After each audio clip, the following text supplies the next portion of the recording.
Dans le calme feutré du palais présidentiel de Ouagadougou, loin de l'agitation des micros et des projecteurs, Ibrahim Traoré retrouve chaque soir un équilibre que peu de gens soupçonnent. Ce n'est ni dans les discours, ni dans les stratégies géopolitiques qu'il puise sa force la plus intime, mais dans la simplicité de sa vie avec celle qu'il appelle avec respect et tendresse, sa complice silencieuse ***. Elle ne s'expose pas. Elle ne cherche pas à briller. Elle est là, présente, discrète mais essentielle. C'est avec elle qu'il partage ses silences les plus lourds et ses doutes les plus profonds. Elle ne lui pose pas 1000 questions. Elle n'a pas besoin de comprendre chaque détail des tensions diplomatiques ou des choix militaires.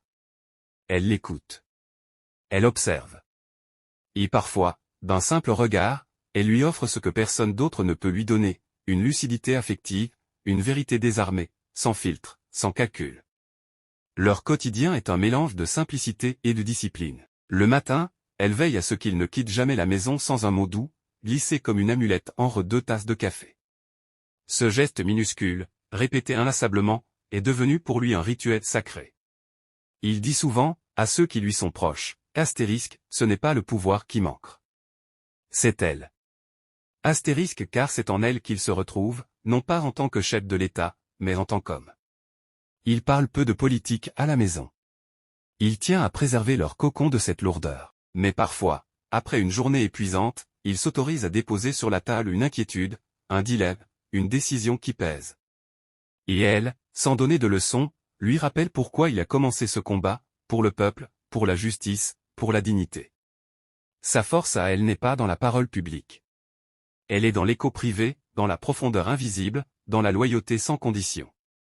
Ils rient ensemble. Oui, malgré les responsabilités, malgré les pressions, malgré les drames qui traversent l'Afrique et le monde. Le rire est leur résistance intime, une façon de ne pas se laisser avaler par la gravité permanente.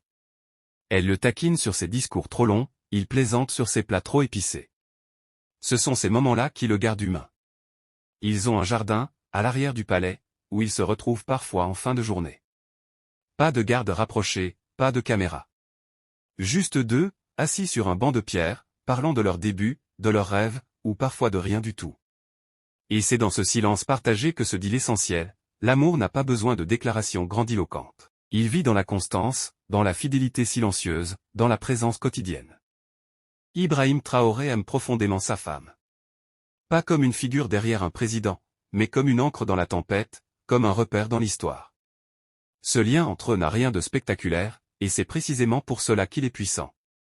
Parce qu'il repose sur ce que même le pouvoir ne peut acheter, la vérité du cœur, l'authenticité des gestes, et la promesse muette que, quoi qu'il arrive, ils marcheront toujours ensemble, lui, le chef de guerre, et elle, la gardienne de sa paix intérieure.